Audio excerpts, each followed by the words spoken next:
किसी भी व्यक्ति या कोई स्त्री की सुंदरता को निखारने के लिए, उसके सौंदर्य को बढ़ाने के लिए कुछ ऐसे कृत्रिम और प्राकृतिक तत्वों की आवश्यकता पड़ती है, जो तत्व उस व्यक्ति की सुंदरता में चार चांद लगा देते हैं। और व्यक्ति ही नहीं, किसी भी चीज़ की सुंदरता को बढ़ाने के लिए हमें एक तरह से सजावट की ज़रूरत पड़ती है। अपने मकान को सजाने के लिए, अपने मकान को सुंदर दिखने के लिए हमें सजावट करना पड़ती है, उसमें फिनिशिंग लाना पड़ती है। और तमाम प्रकार के जो है ना, हम बहुत सारी चीज़ें अपने मकान में लगा देते हैं जिससे उसकी सुंदरता बढ़ जाती है। इसी प्रकार से काव्य रचनाओं की सुंदरता को बढ़ाने के लिए हमें कुछ ऐसे तत्वों की आवश्यकता पड़ती है जो काव्य के सौंदर्य को बढ़ा देते हैं। तो काव्य के सौंदर्य को बढ़ाने में हम देखते हैं कि जो तत्व सुंदरता बढ़ा देते हैं, सामान्य रूप से हमने उन्हें तीन भागों में बांटा है: रस, छंद और अलंकार। ये रस, छंद और अलंकार जो है वो काव्य की सुंदरता बढ़ा देते हैं। तो आज चर्चा करते हैं कि आखिर किस प्रकार से ये काव्य की सुंदरता बढ़ा देते हैं, यानी इन्हें काव्य सौंदर्य के तत्व कहा जाता है। तो किस प्रकार से जो है ना ये काव्य की सुंदरता बढ़ा देते हैं। तो सबसे पहले हम चर्चा करेंगे रस के बारे में। जैसा कि मैंने आपको बताया है कि रस, छंद और अलंकारों की श्रेणी को अगर हम देखते हैं तो यहाँ पर पहले रस की चर्चा करते हैं तो रस के अवयव क्या होते हैं इस बारे में हमें चर्चा करना चाहिए। रस के अवयवों को देखते हैं तो देखिए, स्थायी भाव, विभाव। विभाव के दो पार्ट होते: आलंबन विभाव, उद्दीपन विभाव, अनुभाव और संचारी भाव। अब आते हैं रस के प्रकार। तो रस जो है ना, सामान्य रूप से प्राचीन रचनाकारों के द्वारा जो रस की परिकल्पना की गई थी, वो उन्होंने 9 प्रकार के रसों को मान्यता दी थी। लेकिन वर्तमान में जो रचनाकारों का जो भाव है या उनकी जो स्वीकारोक्ति है, यानी उन्होंने आज के समय के रचनाकार जो है ना, वो रसों के 11 प्रकार को मान्यता देते हैं: श्रृंगार रस, हास्य रस, करुण रस, बीज रस, रौद्र रस, भयानक रस, बीभत्स रस, अद्भुत रस, शांत रस, वात्सल्य रस और भक्ति रस। ये जो है ना 11 प्रकार के रसों को मान्यता देते हैं, जैसा कि आप जानते हैं। हम चर्चा करते हैं कि रस का मतलब क्या होता है। रस का मतलब होता आनंद। आनंद का मतलब होता है जिस चीज से हमें आनंद की प्राप्ति हो, उसे हम रस कहते हैं। तो इसका मतलब क्या हुआ, यानी जो रस है, रस को काव्य की आत्मा कहा गया है। कभी आप सुनते हो, कविता सुनते हो, या कोई पाठ सुनते हो, या कोई ऐसा भजन सुनते हो, या कोई ऐसी काव्य रचना सुनते हो जिससे आपको बहुत आनंद आता है, वाह वाह, मज़ा आ गया, मज़ा आ गया। किसी भी रचनाकार को आप देखते हो, उनको पढ़ते हो, तो चाहे वो हास्य कवि हो, चाहे वो साहित्यिक लिटरेचर के कवि हों, तो ये कवि जो होते हैं, वैसे भी इनके बारे में कहा गया है कि जहाँ न पहुँचे रवि वहाँ पहुँचे कवि। ये भावनाओं की बहुत गहराइयों तक प्रवेश कर जाती हैं। यानी जहाँ सूर्य के प्रकाश की किरण नहीं पहुँचती है, वहाँ तक इनकी जो है ना सोच का नज़रिया पहुँच जाता है।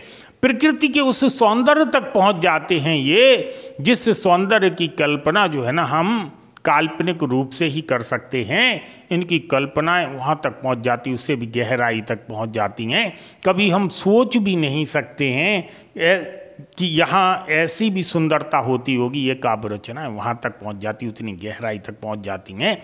इसी क्रम में हम देखते हैं कि रस को जो है ना काव्य की आत्मा कह दिया गया। रस को काव्य की आत्मा कह दिया गया, यानी जिस काव्य में आनंद की अनुभूति हो वही काव्य रस है। जहाँ आनंद की अनुभूति हो वही काव्य जो है ना रस है। भरत मुनि ने जो है ना अपने नाट्य शास्त्रों में लिखा है, विभानुभाव व्यभिचारी संयोग आद्रस निष्पत्ति, अर्थात विभाव अनुभाव व्यभिचारी भाव के संयोग से रस की निष्पत्ति होती है, यानी रस की उत्पत्ति होती है। ये भरत मुनि ने अपने नाट्य शास्त्र में लिखा था। यहाँ पर जो है ना संचारी भाव का स्पष्ट उल्लेख नहीं किया गया है। तो रस के अवयव, जैसा कि मैंने आपको बताया कि रस के 4 अवयव होते हैं। इन रस के 4 अवयवों में पहला स्थायी भाव है। स्थायी भाव वह भाव कहलाता है जो मनुष्य के हृदय में सुसुप्त अवस्था में हमेशा यानी स्थायी रूप से विद्यमान होता है, और जैसे ही उसे अवसर प्राप्त होता है या जैसे ही अनुकूलतम स्थिति प्राप्त होती है तो वो उद्दीप्त हो जाता है, यानी प्रकट हो जाता है। वो स्थायी भाव है। तो मानव हृदय में जो विद्यमान है और अवसर पाते ही जो उद्दीप्त हो जाए वो स्थायी भाव है। अब यहाँ पर हम देखते हैं कि पहले हम पढ़ते हैं रसों और उनके स्थायी भाव को। तो देखो, पहला रस है श्रृंगार रस, इसका स्थायी भाव रति है। दूसरा है हास रस, इसका स्थायी भाव हास है। करुण रस शोक है। वीर रस उत्साह है। रौद्र रस क्रोध है। भयानक रस भय है। स्थायी भाव जो है भय है। बीभत्स रस जुगुप्सा, जुगुप्सा मतलब घृणा। तो बीभत्स रस यानी जुगुप्सा अर्थात गिलानी का भाव। अद्भुत रस विस्मय। शांत रस निर्वेद, और वात्सल रस स्नेह। भक्ति रस देव विषयक रति। यहाँ पर हम क्या देखते हैं, सबसे पहले हम बात करते हैं श्रृंगार रस। श्रृंगार रस का जो स्थायी भाव रति है, अर्थात रति का मतलब क्या होता है, स्त्री पुरुष का पारस्परिक प्रेम, या स्त्री पुरुष पारस्परिक यानी अपने प्रेम में संलग्न हो जाते हैं और दुनियादारी को भूल जाते हैं। एक तरह से क्या होता है, प्रेम में संलग्न हो जाते हैं और भौतिकतावादी जगत से कहीं दूर चले जाते हैं। उसे अपन कहते हैं रति, यानी प्रेम में खो जाना। यह है आपका श्रृंगार रस का स्थायी भाव रति, और ये होता है रति का मतलब। दूसरा है हास रस। हास रस का मतलब होता है हंसी, यानी किसी भी व्यक्ति के अंग, वाणी या उसके विकारों से, शारीरिक विकार या किसी अन्य प्रकार के अंगों के विकारों से जो विनोद का भाव उत्पन्न होता है, जो विनोद का भाव मतलब हंसी मजाक का भाव उत्पन्न होता है, उसे हम हास कहते हैं, स्थायी भाव। ये हास रस का स्थायी भाव हास है।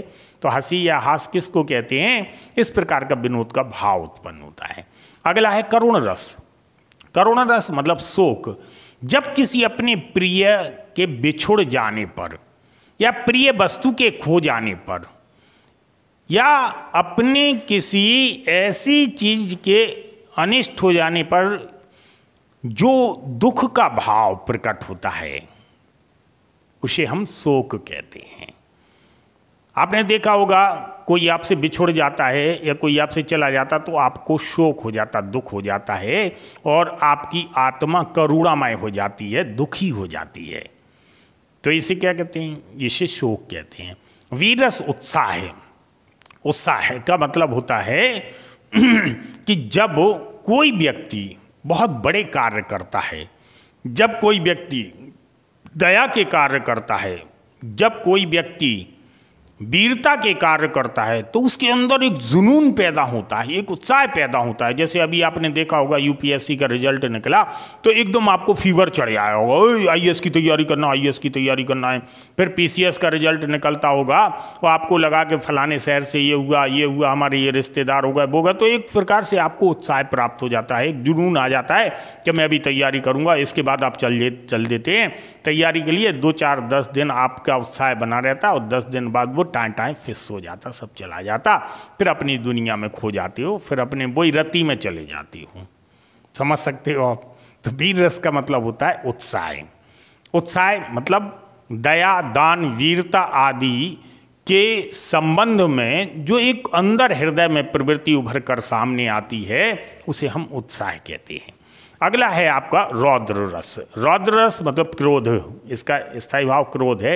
रौद्र रस मतलब आपने देखा होगा जब कोई रौद्र रूप में आता है, जब कोई रौद्र रूप में आता है तो आप समझ सकते हैं जब भी व्यक्ति रौद्र रूप में आता है तब वो कमजोर हो जाता है, और जब भी व्यक्ति शांत होता है तो वो ताकतवर होता है। ये प्रकृति का नियम है। और जब कोई कमजोर होता है तो वो रौद्र रूप में आता है, और जब कोई व्यक्ति ताकतवर होता है तो वो रौद्र रूप में नहीं आता है। कमजोरी को प्रकट करने का एक नजरिया होता है रौद्र रूप में आना। तो यहाँ पर रौद्र रस का मतलब हुआ, इसका जो स्थायी भाव है क्रोध है। क्रोध मतलब कोई काम बिगाड़ने वाले को दंड देने की जो प्रवृत्ति का भाव उत्पन्न होता है हृदय में, उसे जो है ना अपन क्रोध कहते हैं। कहते नहीं मुझे गुस्सा आ जाएगा, मुझे क्रोध आ जाएगा, मैं क्रोध आ जाएगा तो फिर मैं देख लूँगा। तो ये क्या है? ये प्रवृत्ति जो है ना क्रोध की प्रवृत्ति है। अगला है भयानक रस। भयानक रस मतलब भय। भय मतलब कोई बड़ा अनिष्ट कोई बड़ा अनिष्ट कर सकने में सक्षम व्यक्ति, वस्तु या जीव को देखकर, कोई बहुत बड़ा अनिष्ट कर सकने में सक्षम व्यक्ति, वस्तु या जीव को देखकर अंदर से जो भय का भाव पैदा होता है उसे भय कहते हैं। स्थायी भाव किसका? ये स्थायी भाव भयानक रस का है। अगला है बीभत्स रस। बीभत्स रस मतलब जुगुप्सा। जुगुप्सा मतलब घृणा या गिलानी। किसी ऐसी चीज को देख लो जिससे घिन आ जाए, गिलानी पैदा हो जाए, हैं, घिनौने पदार्थ को या घिनौनी चीज को देख के जिससे गिलानी पैदा हो जाए तो ये क्या होता है? जुगुप्सा होता है।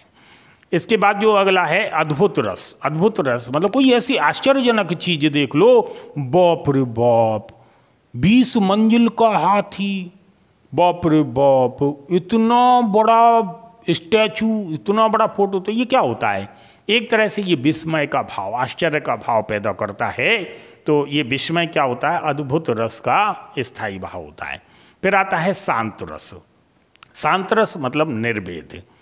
निर्वेद मतलब संसार के प्रति उदासीनता का भाव। तो वेद क्या होता है? आपने देखा होगा हमारे यहाँ 4 वेद, 6, 7, 18 पुराण हैं। वेद का मतलब क्या होता है? निर्माने होता रहे तो वेद माने होता वेद।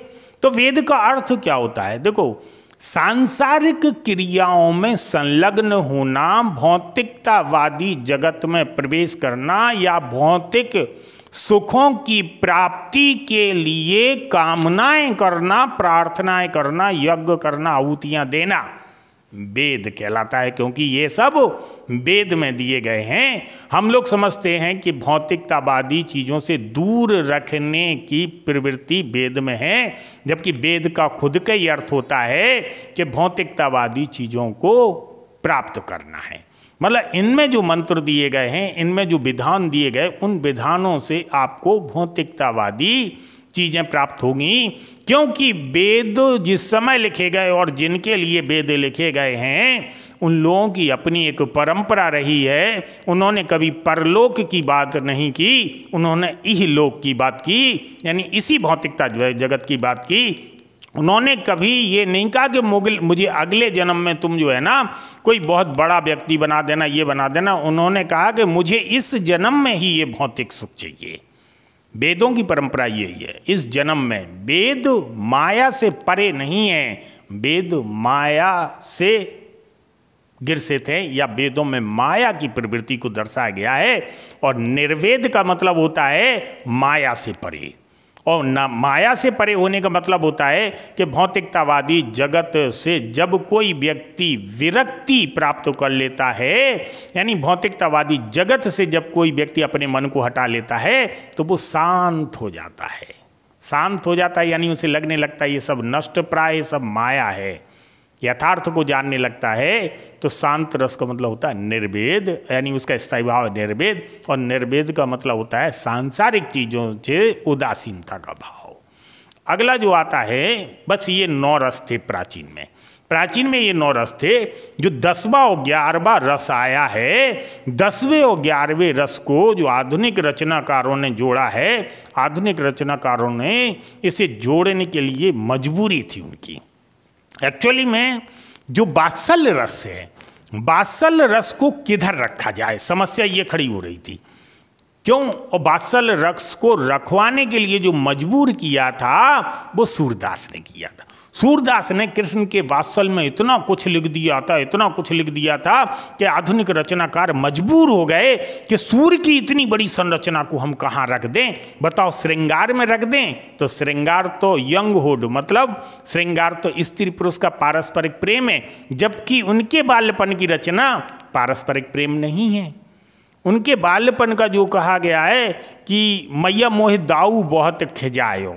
अब बताओ, मैया मोह दाऊ बहुत खिजाओ, स्त्री पुरुष का कहाँ, वो तो माता बेटा का प्रेम है, हैं वात्सल, वो तो माता बेटा का प्रेम है। मैया मैं नहीं माखन खायो, अब बताओ मैं नहीं माखन खाए तो स्त्री पुरुष कहाँ है, उधर तो माता, मतलब कहने का मतलब है कि माता पिता का बच्चों के लिए जो प्रेम भाव भरता है, इस पूरे वात्सल को हम कहाँ ले जाते हैं। और इसका एक बड़ा दायरा मिलता है हमें, खास तौर से सूर में। तो सूर की बड़ी रचनाएं जो है ना इस पूरे सिस्टम से बाहर हो रही थी। ना तो इसे हास्य में रख सकते थे, न करुण में रख सकते थे, न वीर, न रौद्र, न भयानक में रख सकते थे, न बीभत्स में, अद्भुत, शांत, किस में रख देते, नहीं रख सकती थी। तो इसके लिए एक वात्सल्य रस अलग से जो है ना इजाद किया गया। और स्नेह, स्नेह मतलब इसका मतलब होता है संतान के प्रति माता पिता की रति। रति का मतलब होता है प्रेम। अब माता पिता की रति संतान के लिए, अब संतान के लिए माता पिता की जो रति है उसे हमने क्या कह दिया, स्नेह कह दिया है। तो एक प्रकार का ये रति हो गया है, हैं? अगला जो था भक्ति रस था। भक्ति रस में जो है ना आपने देखा होगा कि बहुत सारे भक्तिकालीन कवि थे। बहुत सारे भक्तिकालीन कवियों ने अनेक प्रकार की रचनाएं लिखी भक्ति काव्य पे, जिसमें तुलसीदास हैं, जिसमें सूरदास हैं, जिसमें सेना हैं। बहुत सारे जो है ना एक तरह से पूरा का पूरा हिंदी में भक्ति काल चला है। तो इस भक्ति काल में जो रचनाएं लिखी गई वो आत्मा और परमात्मा पर आधारित थीं। यानी एक भक्त का ईश्वर के प्रति जो प्रेम उभर रहा था, प्रेम किसी भी रूप में हो सकता है, एक भक्त का जो ईश्वर के प्रति प्रेम उभर रहा था, उस प्रेम की परिकल्पना इसमें की गई थी। इसीलिए जो है ना भक्ति रस को जो है ना शामिल करना पड़ा। और इसका जो है ना इसका स्थायी भाव था देव विषयक रति, यानी देवताओं के प्रति प्रेम। तो देव विषयक रति। यदि आपसे पूछ लिया जाए रस कितने होते हैं, तो वर्तमान में रस 11 होते हैं। लेकिन यदि आपसे पूछ लिया जाए कि रसों के स्थायी कुल स्थायी भाव कितने होते हैं, तो स्थायी भाव जो है ना 9 होते हैं। स्थायी भाव 9 होते हैं, लेकिन रस जो है ना वो 11 होते हैं। स्थायी भाव 9 क्यों होते हैं? क्योंकि रति एक श्रृंगार रस का भी है, रति एक वात्सल्य रस का भी है, और रति एक जो है ना भक्ति रस का भी है। ये तीनों रसों के जो स्थायी भाव हैं, रति हैं, केवल उनका भाव बदला हुआ है। एक में वयस्क स्त्री पुरुष का प्रेम है, दूसरे में माता पिता का बच्चे के लिए प्रेम है, और तीसरे में भक्त का भगवान के लिए प्रेम है तो तीनों का एक ही स्थायी भाव रति। तो यहाँ पर हम देखते हैं कि जिस हिसाब से आपसे क्वेश्चन पूछा जाए वैसा आपको आंसर देना है। यानी 11 रसें हमारे पास, 9 हमारे पास स्थायी भाव हैं, और 3 स्थायी भाव हमारे पास ऐसे हैं जो 3 रसों को पोषित करते हैं। तो ये तो आपका था स्थायी भाव। स्थायी भाव के बाद जो मैं बात करता हूँ 11 रसों के, जो 9 स्थायी भाव बताए थे, यानी 11 रसों के प्रत्येक रस का अपना एक स्थायी भाव है, जो मैंने ये बताए थे। अब अगला चरण आता है विभाव का। विभाव का मतलब होता विशेष भाव। विशेष भाव तो भाव तो समझते हो ना, पता लगा मैं इतना समझाता चला जाऊंगा, आपकी भाव ही पढ़ लेना पड़े। भाव का मतलब होता भावनाओं का उभर के सामने आना। तो विभाव क्या होगा, मतलब विशेष भाव, जिन कारणों से मन में या हृदय में स्थायी भाव जागृत हो जाता है, यानी जिन कारणों से मन में या हृदय में स्थायी भाव जागृत हो जाता है, वो कारण विभाव कहलाते हैं। वो कारण जो है ना विभाव कहलाते हैं। तो विभाव 2 प्रकार के होते हैं, आलंबन विभाव और उद्दीपन विभाव। आलंबन विभाव क्या होता है, जिस वस्तु व्यक्ति को देखकर, जिस वस्तु या व्यक्ति को देखकर हृदय में जो स्थायी भाव जागृत हो जाए, वस्तु या व्यक्ति वह क्या कहलाती है, आलंबन विभाव कहलाती है।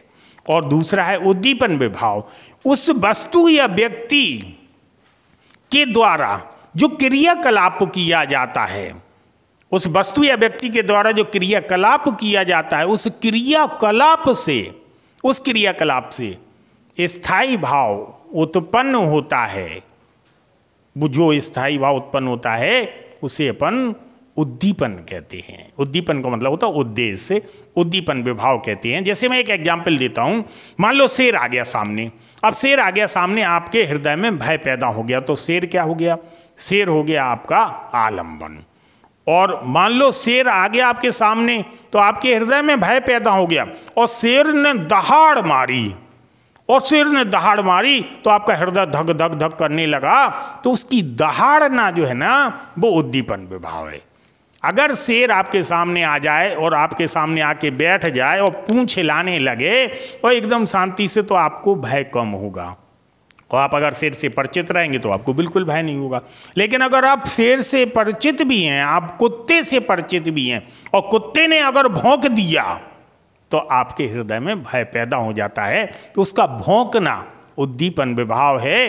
और कुत्ता जो है सामने या शेर जो सामने है वो क्या है, वो जो है ना आलंबन विभाव है। तो आप समझ सकते हैं, कहने का मतलब है जैसे कृष्ण है, कृष्ण की मुरली बजाने पे राधा इतनी मोहित हो जाती हैं कि सुध बुध खो के और नाचने लगती हैं। तो कृष्ण वहाँ पर क्या है, कृष्ण वहाँ पे आलंबन हैं और उनकी मुरली का बजना, वहाँ पे मुरली जो है ना वो उद्दीपन विभाव है। आप समझ सकते हैं इन चीज़ों को कि किस प्रकार से हम उद्दीपन को निकालते हैं, किस प्रकार से हम आलंबन को निकालते हैं। यहाँ पर हम अगले चरण में बात करते हैं अनुभव की, हाउ टू फील। अनुभव का मतलब होता है कि हमें महसूस क्या हो रहा है। देखो, जब कोई आदमी किसी के प्रेम में खो जाता है, और जिसके प्रेम में खो जाता है तो वो उसमें रत हो जाता है, और जब रत हो जाता है तो वो सुध बुध खो देता। उसे ये भी परवाह नहीं होती है कि सामने वाला जिससे मैं प्रेम कर रहा हूँ, इसके मेरे प्रेम करने से दुनिया में क्या कहेगी, दुनिया मेरे घर पे क्या लांछन लगाएगी, दुनिया मेरे पे क्या लांछन लगाएगी, दुनिया मेरे बारे में, मेरे परिवार के बारे में क्या कहेगी। और वो जो है बिल्कुल नठ जाता है कि नहीं, ब्याह करो तो जैसे करो, नहीं तो रेल की पटरी पे जाके मर जाओ। तो कहने का मतलब क्या था, कहने का मतलब था कि उसी मतलब इतना फील हो गया, अनुभव हो गया कि इसके बिना सब कुछ शून्य है। इतना अगाध प्रेम हो गया कि इसके बिना सब शून्य है। आपने देखा होगा ढोलक बजाने वाला जो होता है, वो ढोलक जब बजाता है, जब उन्मत्त होता है काव्य रचनाओं में, काव्य का जो एक तरह से जो भाव है वो जब ऊपर चढ़ता है, भजनों का भाव ऊपर चढ़ता है, तो वो ढोलक वाला जो है ना ढोलक बजाता रहता, एक स्थिति ऐसी आती है कि वो सुध बुध खो देता है। वो बिल्कुल ढोलक पे ऐसे लेट जाता है और तर तर तर तर तर तर तर करता रहेगा, इस टाइप से, मतलब उस पर लेट जाएगा एक तरह से, और ढोलक बजती रहेगी, वो बम्पर ढोलक बजती है। कहने का मतलब है कि ये जो अवस्थाएं पैदा होती हैं वो अनुभव है। क्या फील करते हैं। अगर शेर सामने आ गया तो हमें क्या होता, हाथ पांव कपने लगते, रोम रोम खड़े होने लगते हैं। तो ये क्या है, अनुभव है, फीलिंग ही तो है। तो अनुभव आप समझते जो चीज़ हम फील करते हैं वो अनुभव है।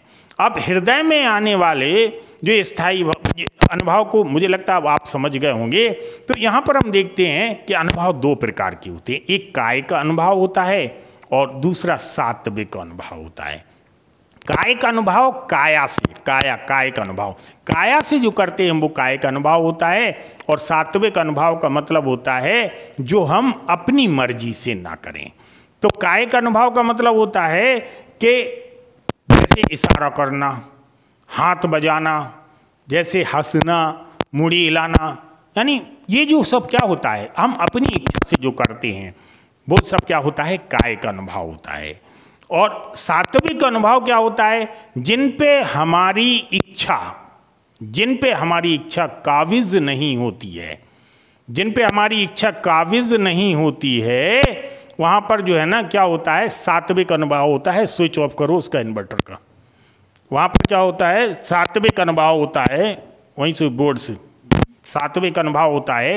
यहाँ पर हम क्या देखते हैं, यहाँ पर हम देखते हैं कि जो सात्विक अनुभव होता है इसका मतलब होता है, आपने पढ़ा होगा, साइंस में पढ़ा होगा, ऐच्छिक क्रियाएं और अनैच्छिक क्रियाएं। ऐच्छिक क्रियाएं वे क्रियाएं होती हैं जो अपनी इच्छा से की जाती हैं, अनैच्छिक क्रियाएं वे क्रियाएं होती हैं जो अपनी इच्छा से नहीं अपने आप होती हैं।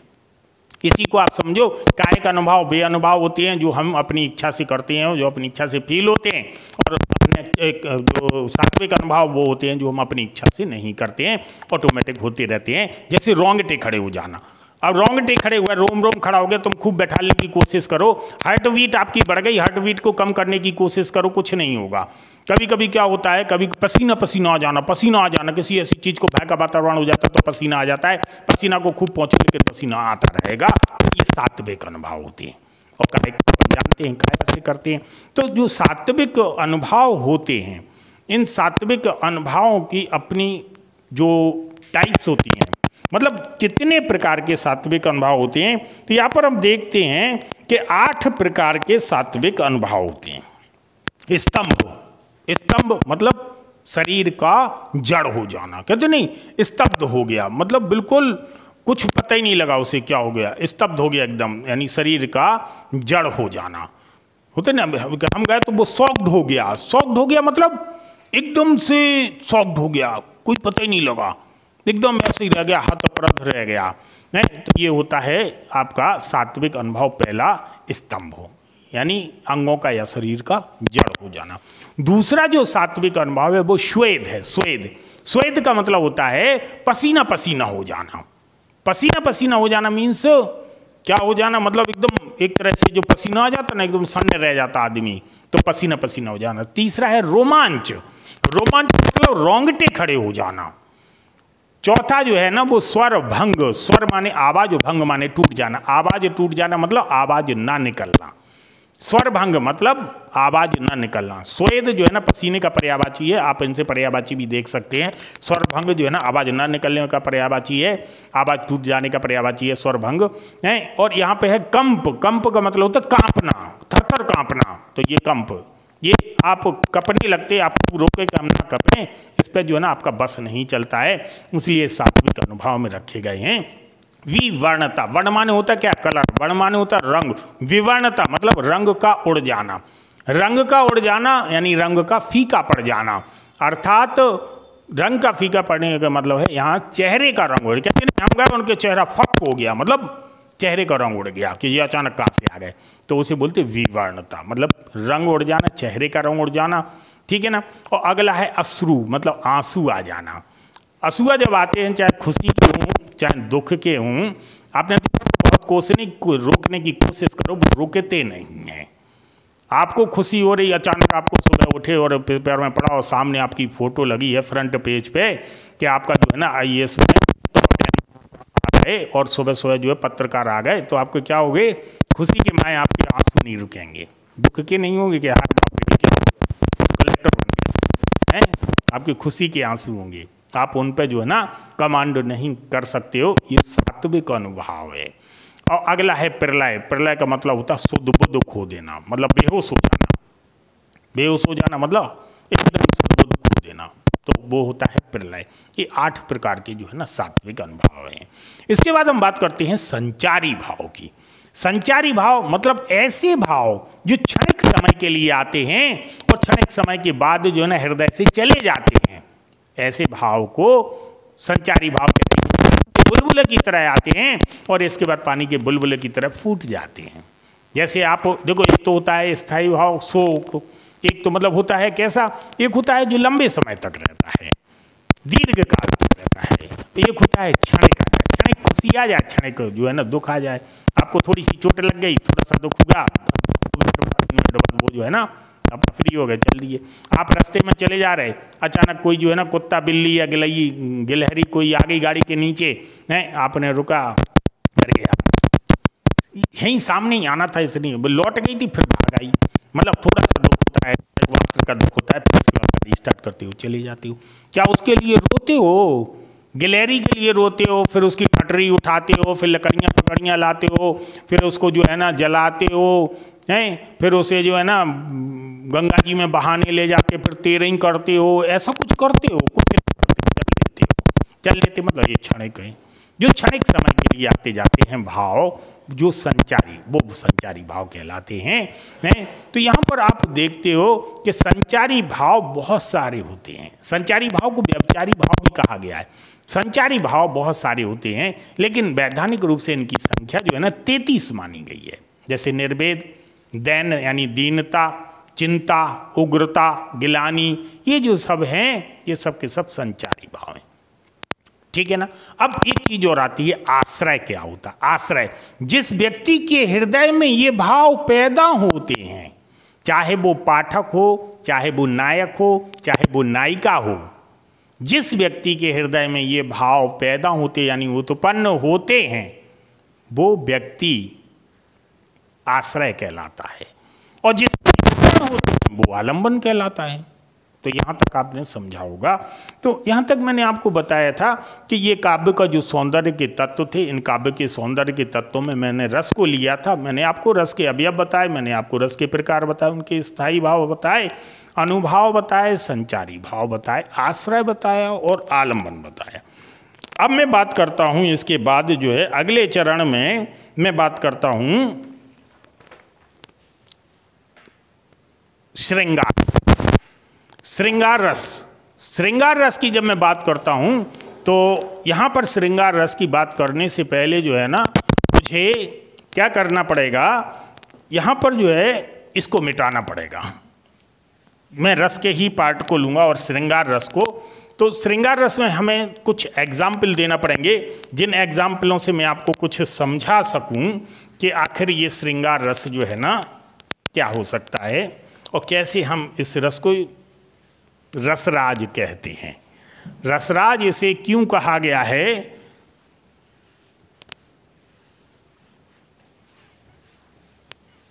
यहां पर हम देखते हैं।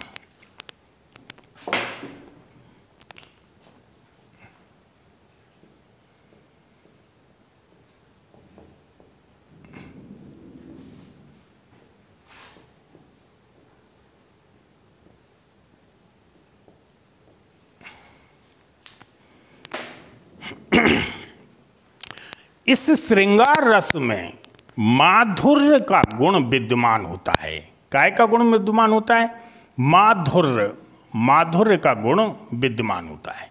माधुर्य का गुण का मतलब होता है व्यक्ति इसमें खो जाता है, व्यक्ति अपनी सुध बुध खो देता है, इसे बोलते हैं माधुर्य का गुण। तो देखो, माधुर्य का गुण जब ये उत्पन्न करता है तो वो विलीन हो जाता है उसी में जिसमें वो विलीन होना चाहता था। तो यहाँ पर देखते हैं कि स्त्री पुरुष का जो पारस्परिक प्रेम होता है, इस पारस्परिक प्रेम में मिलन का या वियोग का वर्णन करने से हृदय में जो आनंद की उत्पत्ति होती है, हृदय में जो आनंद की उत्पत्ति होती है उसे हम श्रृंगार रस कहते हैं। या तो वियोग का वर्णन करो या संयोग का वर्णन करो। तो फिर यहाँ पे एक चीज हो गई कि इसके दो भेद हो गए, एक हो गया संयोग श्रृंगार और एक हो गया वियोग श्रृंगार। संयोग श्रृंगार में स्त्री पुरुष के मिलन का वर्णन किया जाता है।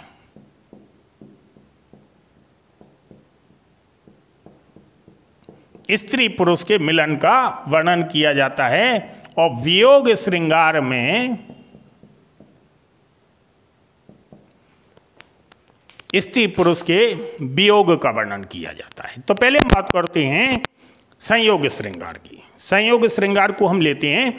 संयोग श्रृंगार में हम क्या देखते हैं, जैसे हम एग्जाम्पल लेते हैं, जब स्त्री पुरुष के मिलन का वर्णन किया जाए तो उस हृदय में जो आनंद की प्राप्ति होती है तो वो संयोग श्रृंगार कहलाता है। यहाँ पर हम एक एग्जाम्पल लेते हैं, बतरस लालच लाल की मुरली धरी लुकाए। एक एग्जाम्पल लेते हैं, बतरस लालच लाल की मुरली धरी लुकाए। सोहे करे भोहन हसे देन कहे नट जाए। सोहे करे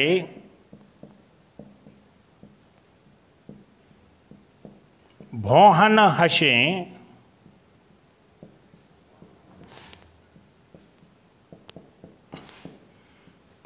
देन कहें नट जाए। यहां पर हम क्या देखते हैं, यहां पर हम देखते हैं कि बतरस, बतरस मतलब, बतरस का मतलब होता है बात करने के बहाने। बतरस लालच यानी बात करने के लालच के कारण। कौन, ये घटना है कृष्ण भगवान की और राधा की। आपने देखा होगा राधा जब जाती थी कृष्ण से मिलने के लिए तो कृष्ण या तो गाय चराते रहते थे या कृष्ण अपने ग्वाल वालों के साथ खेलते रहते थे, और ठलुआ हुए तो अपने जो है ना बांसुरी बजाते रहते थे, अपनी धुन बजाते रहते थे, तो राधा बात नहीं कर पाती थी। और फिर इसके बाद टाइम हुआ सो अपने घरे चल देते, ये दद्दा मारे पीटे, चलो टाइम होगा घरे चल रहेंगे, नहीं तो घर वाले के यहाँ अभी तक आया हो, इतनी देर कैसे कर दी, तो वो भी एक समस्या है। तो राधा बात ही नहीं कर पाती थी। तो ब्रसभान दुलारी क्या करती है, ब्रसभान दुलारी कृष्ण भगवान की मुरली छुपा लेती है। अब आप ये जानते हो कि बिना मुरली के वे घरे नहीं जाने। जैसे तुम बिना मोटरसाइकिल के जो है ना घरे नहीं आ सकते, क्यों, क्योंकि तुम्हारे डोकर जो है ना देख रहेंगे कि गाड़ी के ते छोड़े आओ, बेचे आओ का कि जुगा में रखे आओ, हैं, तो आप समझ सकते हैं। तो ऐसे ही जो है ना बिना मुरली के उन्हें घरे नहीं जाने, तो वो मुरली छुपा लेती हैं। क्यों छुपा लेती हैं, क्योंकि मुरली छुपा लेंगी तो ये घर नहीं जाएंगे, घर नहीं जाएंगे तो यहीं बैठे रहेंगे तो जी हमसे कहेंगे कि यार मुरली दो यार नहीं आती, और हम अपने जो है ना बहाना बनाते रहेंगे और हम इनसे बात करते रहेंगे, और फिर ये कहेंगे तो फिर हम बात करते रहेंगे, फिर इसके बाद बहाना बना देंगे। तो इस मुरली के छुपाने के बहाने इनसे बात करने का मौका मिल जाएगा और हम इनसे बात कर लेंगे। तो देखो, बतरस लालच लाल की, लाल मतलब कृष्ण भगवान की, बतरस लालच लाल की मुरली धरी लुकाए। लुकाए का मतलब होता है छुपा लेना, मुरली छुपा के रख ली राधा ने। सोहे करें मतलब कसम खाएं। कृष्ण जी कहेंगे देखो तो पीछे तुम ऐसे छुपाए, पीछे मुरली, बोले नहीं है सही कह रहे, तुम्हारी सो भगवान कसम, फलाने कसम बिल्कुल नहीं है, देख लो अच्छा तुम जी है, उन्हें देखो हाथ में, तो लो देख लीजिए, लो देख लीजिए, ऐसे जो है ना, मतलब आप समझ सकती चपलता होती है। सोहे करें भौं हंसे, भौं से हंसती हैं, नहीं सही कह रहे, नहीं है बिल्कुल नहीं है, तुम देख लो कहीं है नहीं है, भौं हंसें, भौहन हंसें, देन कहें नट जाओ, थोड़ी सी दिखा दो फिर बेका लो तो हमारी मुरली दो सो नट जाए, मतलब मना कर दो है ही नहीं है। और इस प्रकार से जो है ना मजाक करती रहती हैं, इस प्रकार से जो है ना वो क्या करती रहती हैं, ये हाव भाव दिखाती रहती हैं। काहे के बहाने, बतरस लालच लाल के। उद्देश्य क्या है, बात करने का बहाना। सबसे पहले वो चीज़ें तलाशा करे जो चीज़ें अपन को आसानी से मिल जाएं। देखो पहला क्या है, जैसे स्थाई भाव। अब देखो स्थाई भाव क्या है, स्थाई भाव अपन को पता है श्रृंगार रस है, तो क्या हो जाएगा, रति हो जाएगा। स्थाई भाव श्रृंगार रस है तो रति हो जाएगा। संयोग श्रृंगार हो चाहे वियोग श्रृंगार होगा तो रति ही, ठीक है ना। स्थाई भाव के बाद क्या है, विभाव। विभाव, अब विभाव जैसे आपको नहीं आ रहा तो कोई बात नहीं। अब विभाव में क्या होता है, आलंबन होता है, आलंबन होता है, और विभाव में उद्दीपन होता है, उद्दीपन होता है। तो एक चीज तो आपकी समझ में आ गई, उद्दीपन का मतलब होता है उद्देश्य, और बतरस लालच, काय के लालच, बात करने का बहाना। तो उद्दीपन, उद्देश्य क्या था उनका, मुरली के छुपाना उनका उद्देश्य क्या था, मुरली का छुपाना उनका उद्देश्य, बत रस लालच। तो ये उद्दीपन क्या हो गया, बत रस लालच, ये उनका उद्देश्य हो गया। लालच क्या कर लेती हैं, क्या कर लेती हैं, मुरली छुपा लेती हैं। तो आलम्बन क्या हो गया, मुरली का छुपाना, ये जो है ना मुरली का लुकाना या मुरली का छुपाना। तो ये जो है ना आपका आलम्बन हो गया। अब क्या होता है, अब क्या बचा है आपके पास, अब आपके पास बचा है स्थायी भाव हो गया, विभाव हो गया, अनुभाव। अनुभाव, अनुभाव का मतलब क्या होता है, अनुभाव का मतलब होता है जो फील करते हैं। तो देखो क्या फील कर रहे हैं, फील क्या कर रहे हैं, भौं से हंसना, आंखों से, मतलब ये भौं इससे हंसना, नहीं नहीं नहीं है। तो मैंने कहा था ना कि अनुभव क्या फील होता है, मतलब मजाक टाइप तो करते ना, तो अनुभव तो मतलब भौं से हंसना, भौं से हंसना, ये अनुभव हो गया। संचारी भाव क्या होता है, संचारी भाव होता है मजाक करना, हार्स, चपलता वगैरह वगैरह, तो ये संचारी भाव हो गया। तो इस प्रकार से जो है ना इसके एक एग्जाम्पल को हमने निकालने की कोशिश की। स्थायी भाव क्या है, विभाव क्या है, आलम्बन क्या है, उद्दीपन क्या है, अनुभाव क्या है और संचारी भाव क्या है। ऐसे जो है ना हम इनको निकालते हैं। एक और इसका एग्जाम्पल अगर हम लेते हैं, आप देख सकते हैं इसको और अच्छी तरह से आप देख सकते हैं। एक और एग्जाम्पल और लेते हैं इसका हम। लता ओट तब सखिन लखाए, श्यामल गोर किशोर सुहाए।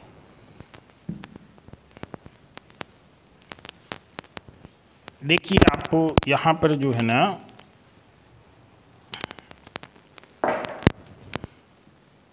लता ओट तब सखिन लखाए, श्यामल गोर किशोर सुहाए। श्यामल गोर किशोर सुहाए, देख रूप लोचन ललचाने, देख रूप लोचन ललचाने, हर से जनु निज निधि पहचाने, हर से जनु निज निधि पहचाने। अब देखो इसमें देखते हैं, ये घटना तब की है जब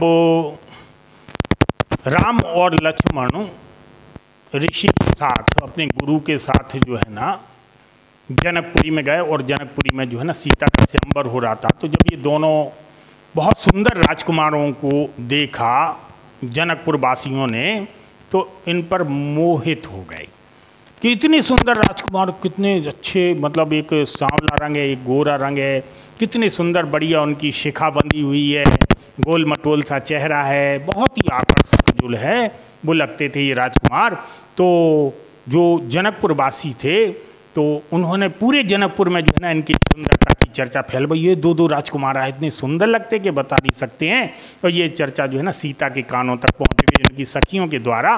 तो सीता के कानों तक जब उनकी सखियों के द्वारा पहुँची तो उनकी भी इच्छा होने लगी, आखिर ऐसे कौन से राजकुमार आए, जरा एक झलक हम भी देख लें, एक झलक हम भी देख लें। तो सीता जो है ना, जैसे ये राजकुमार जो है ना अपने गुरु से आज्ञा लेके जो है ना कि चलो जनकपुरी के दर्शन करें आए या नगर भ्रमण करें आए, देखें जरा राजा जनक का जो है ना नगर कैसा है। तो राजा जनक के नगर के भ्रमण के लिए गुरु से आज्ञा लेके जब ये निकले तो छोटे छोटे बच्चे, स्त्रियां फिस्त्रियां सब जो है ना दिख दिख दिख जा रहे, राहुल गांधी ये दिख दिख भी जा रहे, वो जो है ना मोदी साहब या वे जा रहे फलाने जी। होता ना ऐसे अचानक कोई बहुत बड़ा आदमी तुम्हारी गली में घूमने लगे हैं, या बहुत बड़ा हीरो जो है ना अमिताभ बच्चन या मतलब जो ब्रांड एम्बेसडर हैं वो लोग जो है ना आपकी गलियों में घूमने लगे, तो अचानक लोग छोड़ के आ जाते, ये दुख दुख दुख भी जा रहे हैं। इस टाइप से जो है ना यहाँ पर है कि जैसे ही वो राजकुमार वहाँ से गलियों से निकले तो स्त्री पुरुष और बच्चे उनके पीछे हो लिए, उनकी सुंदरता से इतने मोहित हो गए कि उनके पीछे हो लिए। तो वो चले जा रहे थे। उसी समय, जिस समय जो है ना ये नगर भ्रमण के निकले, नगर भ्रमण के लिए निकले, तो उसी समय सीता जी जो है ना उनका विवाह हो रहा था। तो वो बट वृक्ष की पूजा के लिए जो है ना वो गार्डन में जा रही थी। तो वहीं पे जो है ना जैसे ही वो दोनों लगा वहाँ से निकले तो वहाँ पे सखियों ने कहा उनसे कि दिख दिख दिख दिख भी जा रहे, भाई राजकुमार जो बताया था वो सुंदर है, वो दिख दिख। तो वो लता की ओट से, मतलब झाड़ियों की ओट से, लता माने होता बेल है। अब सीधे तो देख नहीं सकती हैं, अब आजकल का तो ज़माना थोड़ा सा अलग हो गया। उन्होंने कहा कि हाँ लड़का देखने जाते, लड़की देखने जाते, तो पहले लड़कियां जो है ना लड़के को देखती थी तो तक्का में से देखती थी, सामने आके नहीं देखती हैं। आजकल लड़का तक्का में से देखते लड़कियों को, और लड़कियां सामने आके देखती हैं। ज़माना बदल रहा है। तो यहाँ पर क्या है, लता ओट तब सखिन लखाए, यानी सीता जी की सखियों ने लता की ओट से दिखाया किसको, कि देखो वे जा रहे दो राजकुमार, श्यामल गोर किशोर सुहाए। श्यामल मतलब सांवले रंग के, गोर मतलब गोरे रंग के, वो दोनों किशोर बहुत ही सुंदर लगे, बहुत ही अच्छे लगे। सुहाए मतलब बहुत सुंदर लगे, दिल में बहुत अच्छे लगे। देख रूप, उनका रूप देखकर, सीता जी ने जब उनका रूप देखा, देख रूप लोचन ललचाने, आंखें ललचाने लगी उनकी, कि और देखते रहें और देखते रहें और देखते रहें, मतलब लोचन ललचाने। हर से जनु, हृदय में क्या हुआ, हृदय में खुशी का भाव पैदा हो गया।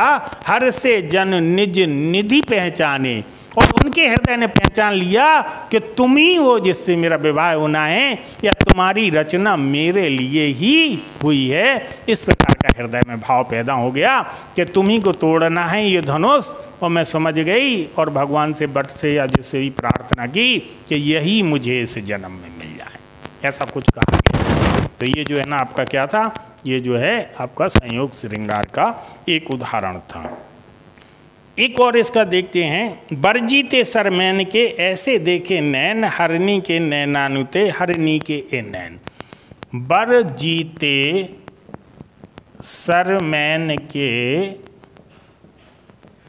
ऐसे देखे नैन, हरनी के नैनानुते, हरनी के नैनानुते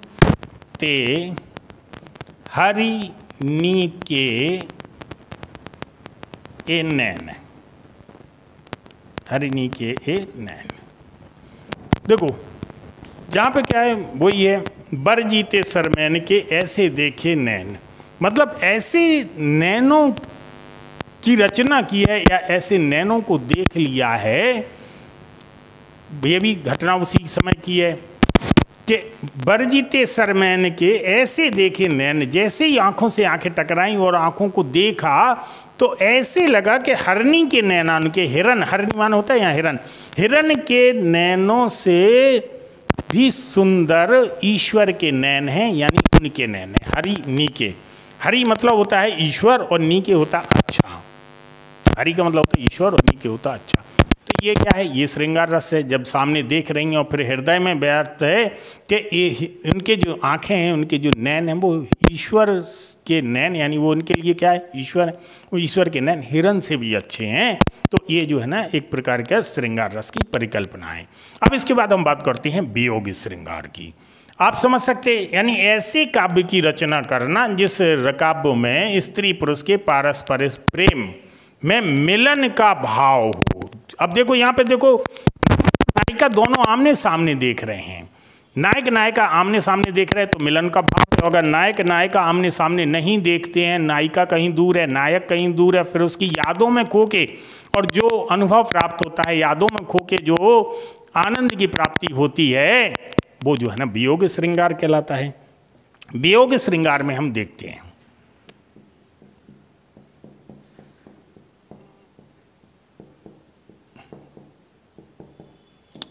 वियोग श्रृंगार, यानी स्त्री पुरुष के वियोग का वर्णन। यहां पर हम एक एग्जाम्पल लेते हैं, ब्रज के विरही लोग दुखारे। ब्रज के विरही लोग दुखारे, बिनु गोपाल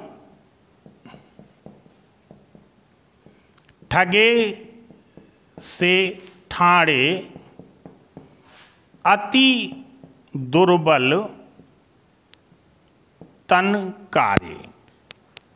कारे ब्रज के बिरही लोग दुखारे, नंद जसोदा मार्ग जोबत नंद जसोदा मार्ग जोवत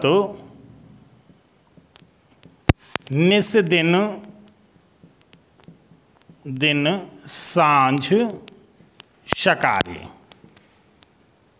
निस दिन सांझ सकारे। चहुदिस कान्ह कान्ह कहीं टेरत। चहु दिस कान्ह कान्ह कहीं टेरत।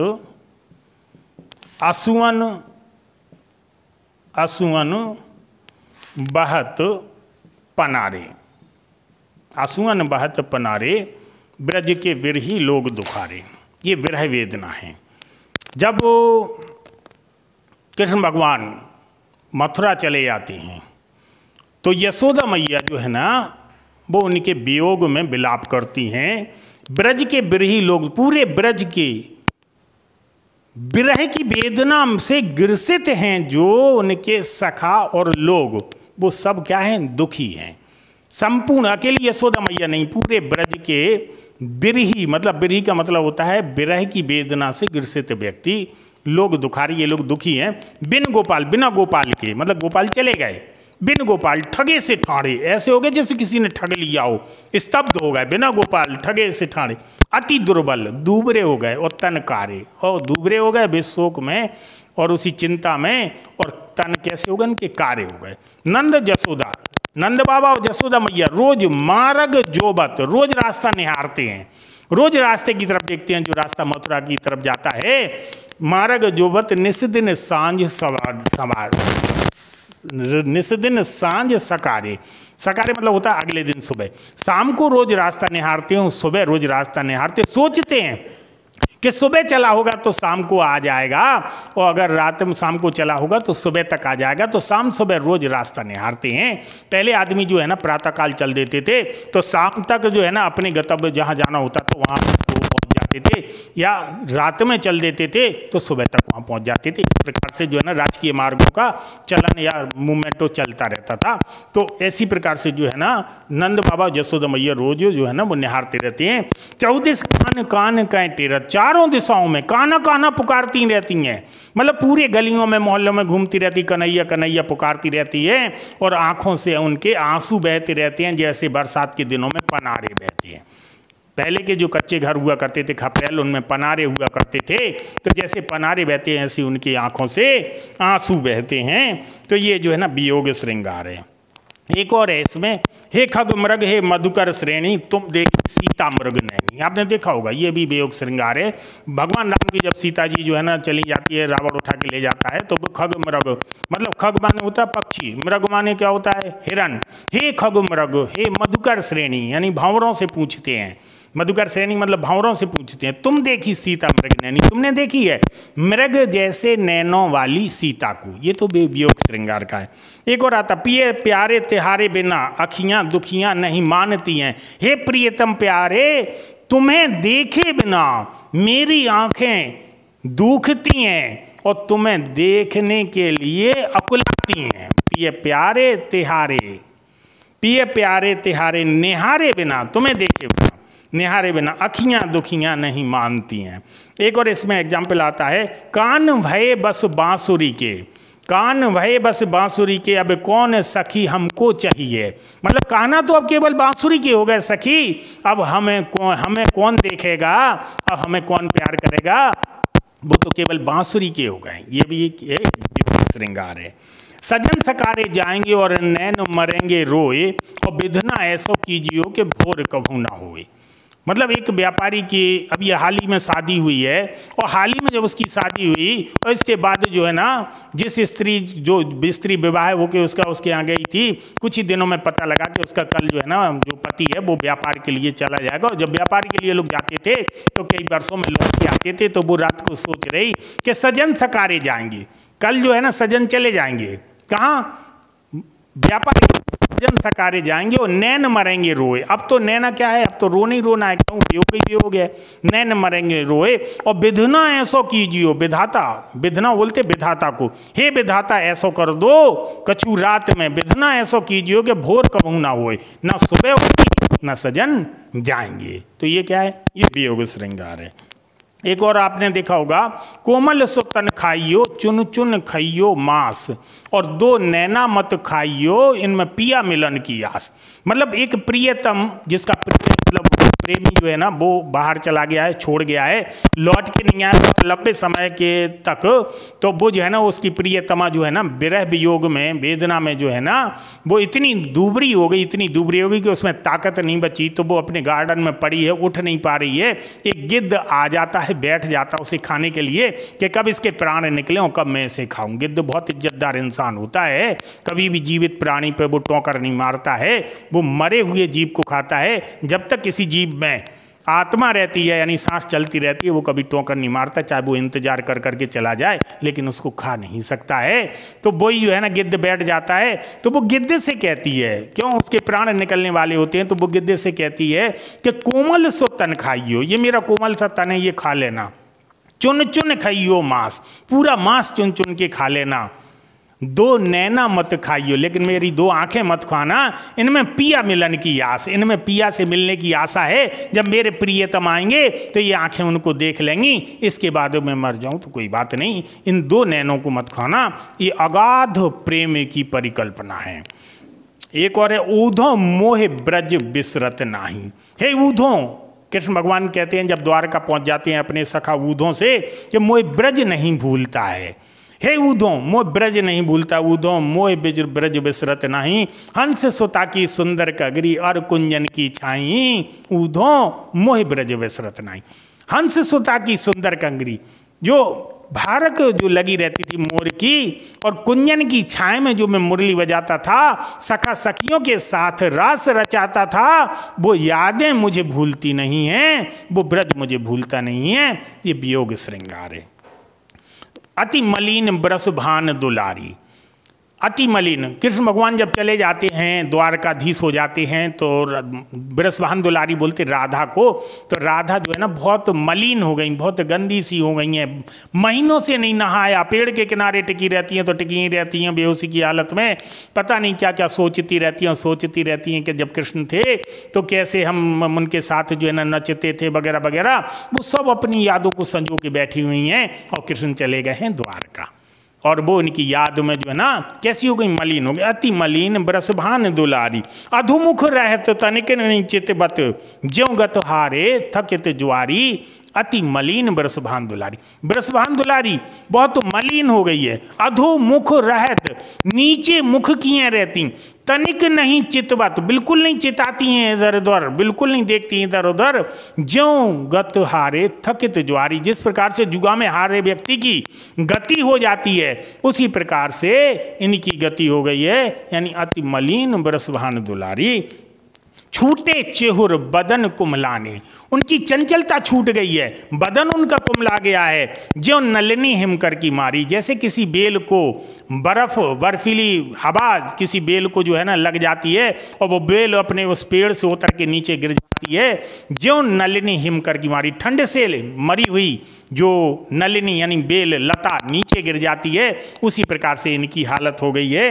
यानी छूटे चेहर बदन कुमलाने, ज्यों नलिनी हिमकर की मारी, हरिश्रम जल अंतर तम भींजे। ईश्वर के श्रम मतलब ईश्वर का पसीना है, उनके मिलन का जो पसीना है, भाव है, वो हृदय तक भींग गया उससे। हरिश्रम जल अंतर तम भींगे, ता लालच न धुआवत साड़ी।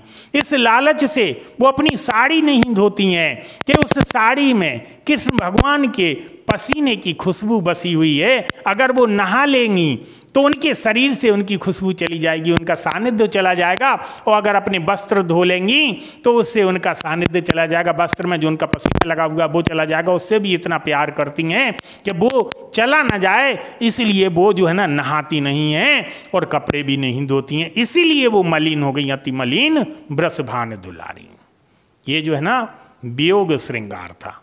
इसी प्रकार से जो है ना आप इन श्रृंगार रसों को समझने की कोशिश कर सकते हो। अगर कोई प्रॉब्लम है तो आप हमें जो है ना कमेंट्स कर सकते हो। कल किसी नए टाइटल के साथ आपसे मिलते हैं।